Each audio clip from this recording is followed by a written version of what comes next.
really great guest in studio, Robin Pugh, who I've known for a while. Robin, welcome. Yeah, thank you, Charlie. Thanks for having me. Author of a very important book, The Reluctant Disciple. It's funny, I was having lunch with Robin earlier this year, I think it was in January, and you were telling me this story on how you went on a mission trip and you got kidnapped.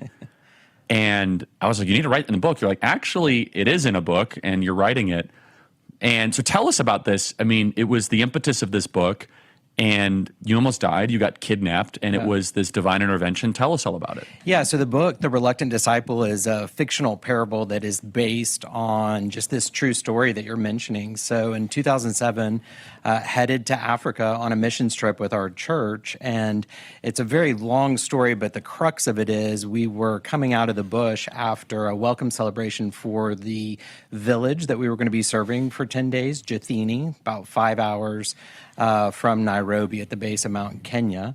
And we got pulled over by a rogue band of thugs. And I was sort of thinking, well, you know, just get them their $400 and we'll be on our way. And our project manager, Protazio, who was sitting in front of me, started screaming in Swahili. And I realized he was otherwise a pretty cool customer, and something was not going to go right. And immediately I heard a loud pop, and the window shattered, and he slumped forward, and they reached in, opened the door, and he fell out lifeless.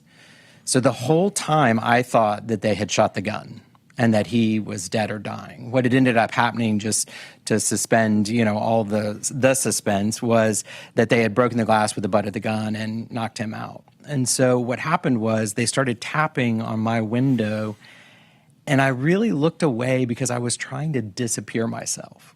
Like, this was happening, but my brain wasn't catching up to it.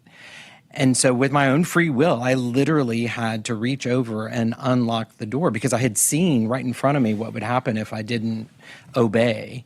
And I opened the jump door, and what transpired was 2 hours of being held against our will. It was the most verbally brutal and physically brutal event that I could ever, hope to not have happen. And I don't even like to say that we Americans were even mishandled, even though we were mistreated, because they beat the holy tar out of the Africans that were with us, the expats that were with us, and all the, our hosts.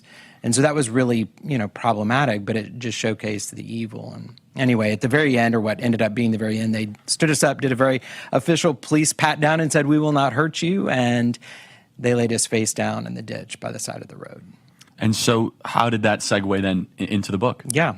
And so, in the ditch that night, I just was immediately thinking of my grandmother who had died 6 months earlier. I was going to be at the pearly gates. She would say, "What are you doing here?" Because by all earthly accounts, about 50 years should separate her entry into heaven and mine. And then I realized that if 13 people were dead or dying in a ditch by the side of the road in otherwise peaceful Kenya at that time, the whole world was going to know about it, especially if we were Christian missionaries. And then I realized, oh my gosh, the purpose of my life is going to be my death, because in my death, God would shine a light on this region and eradicate this evil. And so I just started saying the Lord's Prayer and got to deliver us from evil. And a set of headlights was coming down the road and spooked the bad guys off. And so as we scrambled to get into the vans, the headlights caught up to us, and it was an all-white delivery van. Deliver us from evil, and here's a delivery van standing between us and the bad guys. We'd seen no cars going in, no cars coming out. There were no homes to deliver anything to at 10:30 at night. And so in my own personal debrief, I was like, okay, wait a minute, Lord. First of all, you saved me, so good on you. That's great. Appreciate that. But second, if the purpose of my life was going to be my death in that ditch, and you miraculously saved me, and now I don't have this purpose, what is the purpose of my life? And he said, "Robin, tonight I do not demand your life. Knowing that you would give it to me is all that I ask. Get up, dust yourself off, and let's get to work." And so from that point on, I'm living on extra days because I died in that ditch. And so taking this book and really making it available to everybody to understand these types of circumstances in your life, because every single person that's listening to this right now is either going into a ditch, in a ditch, or coming out of a ditch. And they're wondering why. And so this book is meant to help illuminate that question for them.